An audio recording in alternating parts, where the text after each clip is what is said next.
Hello student, welcome to my YouTube channel Nakshatra my self Rohini Negi. तो हम पढ़ रहे हैं class 10th NCERT chapter number 9 some applications of trigonometry, जिसमें आज कवर करेंगे एक्सरसाइज 9.1 का question number 5। A kite is flying at height of 60 meter above the ground. कोई काइट है जो कि ग्राउंड से 60 मीटर हाइट में उड़ रही है। ठीक है। The string attached to the kite is temporarily tied to a point on the ground। और जो ये काइट है, इसकी जो स्ट्रिंग है, धागा है, इसको ग्राउंड के किसी पॉइंट में क्या कर लिया है, बांध दिया है। The inclination of the string with the ground is 60 degree. और ये जो स्ट्रिंग है, ये ग्राउंड लेवल पे 60 डिग्री का क्या बना रही है, एंगल बना रही है। Find the length of the string assuming that there is no slack in the string. So आपको ये एज्यूम करना है कि जो ये स्ट्रिंग है, ये कहीं पे भी स्लैक नहीं है, यानी मुड़ी हुई या घुमावदार नहीं है, ये स्ट्रेट है। ठीक है। सो लेट कर लेते हैं, यहाँ पे ये काइट है जिसको हमने के पॉइंट से डिनोट किया है, और इस काइट की ग्राउंड लेवल यानी कि एल पॉइंट से जो डिस्टेंस है वो कितनी है, 60 मीटर। और एम पॉइंट में इस काइट की स्ट्रिंग को बांधा है या टाइट किया है। थीटा यानी एंगल एम पॉइंट में गिवन है।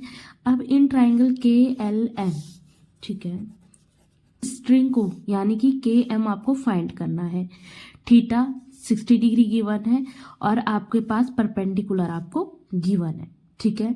सो यहाँ पे आपकी कौन सी ट्रिग्नोमेट्रिक फंक्शन लगेगा, तो परपेंडिकुलर एंड हाइपोटेनस, ये दोनों किस में मिलते हैं, साइन थीटा में। सो लिखेंगे हम sine theta is equal to K L upon K M, आया परपेंडिकुलर अपॉन हाइपोटेनस। ठीक है। So sine 60 is equal to K L is 60 degree and K M को एज इट इज लिख देंगे। ठीक है। So sine 60 degree is upon 2 is equal to 60 upon K M. अब इसको क्रॉस मल्टीप्लाई करेंगे तो ये हो जाएगा K M √3 is equal to 60 into 2। Again K M is equal to 60 into 2 upon √3।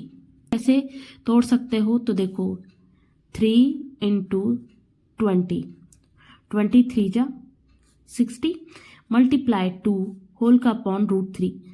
Now इस √3 से यहाँ पे एक √3 कैंसिल हो जाएगा और ओनली क्या बचेगा, √3। सो 20 इंटू 2 इज 40 इंटू √3 मीटर।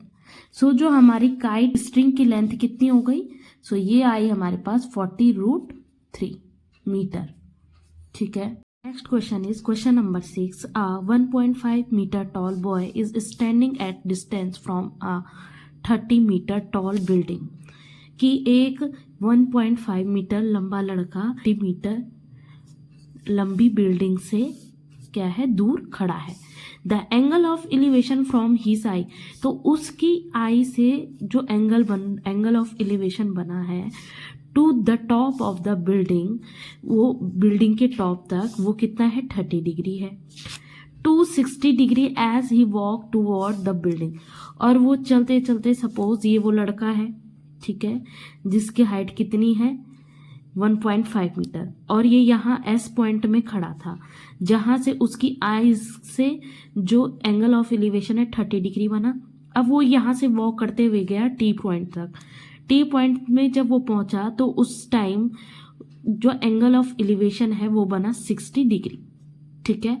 वो भी कहाँ, angle of elevation top of the building point P. Find the distance he walk toward the building.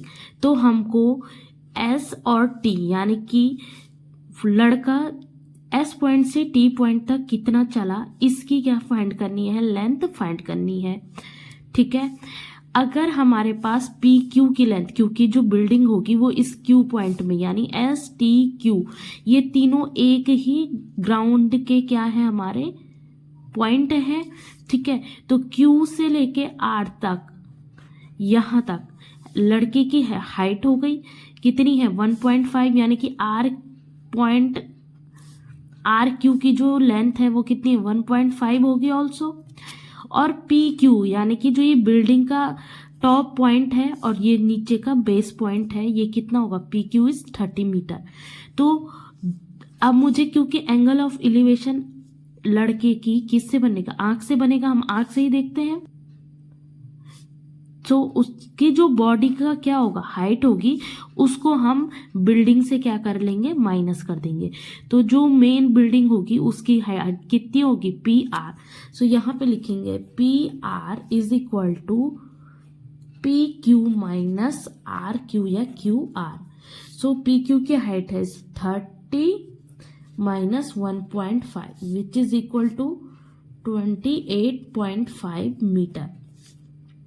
ठीक है, अब आपको ये पता लग गया कि जो बिल्डिंग की हाइट है और जो भी बॉय है उसकी जो आंख से टॉप ऑफ द पॉइंट में एंगल ऑफ एलिवेशन बन रहा है, तो वो क्या होगा, हाइट क्या होगी उसके लिए बिल्डिंग की, पी आर, यानी कि 28.5 मीटर। नाउ फर्स्ट हम फाइंड करेंगे एंगल 30 के लिए। ठीक है, अब आपको क्या गिवन है, तो परपेंडिकुलर गिवन है और आपको बेस फाइंड करना है। सो क्या होता है परपेंडिकुलर और बेस, tan थीटा। सो लिखेंगे हम इन ट्राइंगल P, यहाँ पे हम A पॉइंट दे लें और यहाँ पे B पॉइंट दे देते, PAR, angle PAR tan theta is equal to perpendicular upon base, base is AR, tan theta. So tan theta is tan 30 degree and PR. So PR is 28.5 upon AR. So tan 30 is 1 upon root 3 is equal to 28.5 upon AR. So cross multiply करेंगे, AR is equal to 28.5 root 3 centimeter, sorry meter. ठीक है ना, तो ए से लेके are point तक जो हमारी टोटल डिस्टेंस है ये पूरी आ गई हमारे पास 28.5 रूट 3। नाउ अब ए पॉइंट से, यानी कि इस एस पॉइंट से वो टी पॉइंट तक चल के गया, पी बी आर में भी पी आर हम पे गिवन है और फाइंड क्या करेंगे, इतनी डिस्टेंस फाइंड करेंगे। ठीक है, सो क्या होगा, P R upon B R, और थीटा कितना होगा 60 degree. So tan 60 degree is root 3। So root 3 is equal to P R is 28.5 and B R हम फाइंड करेंगे।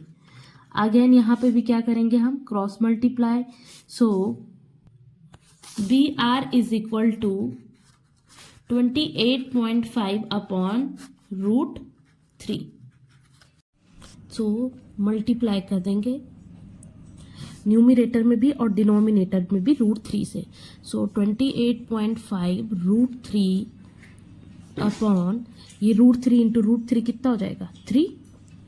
आर हमने अभी फाइंड किया वो आया 28.5 रूट 3।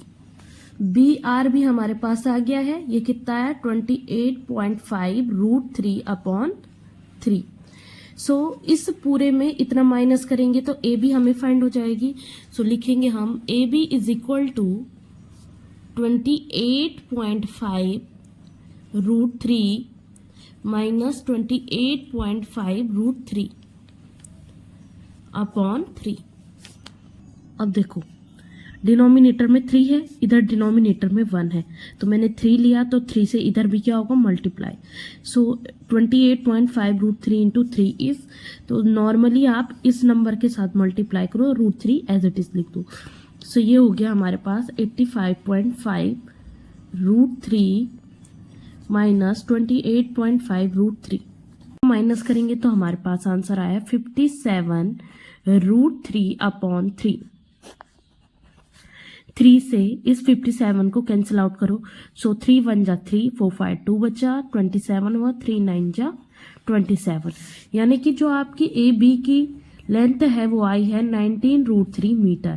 क्या था वो एस पॉइंट से 19 रूट 3 मीटर चलकर इस टी पॉइंट में पहुंचा होगा। ठीक है, so I hope you understand. Thank you, do like, subscribe and share.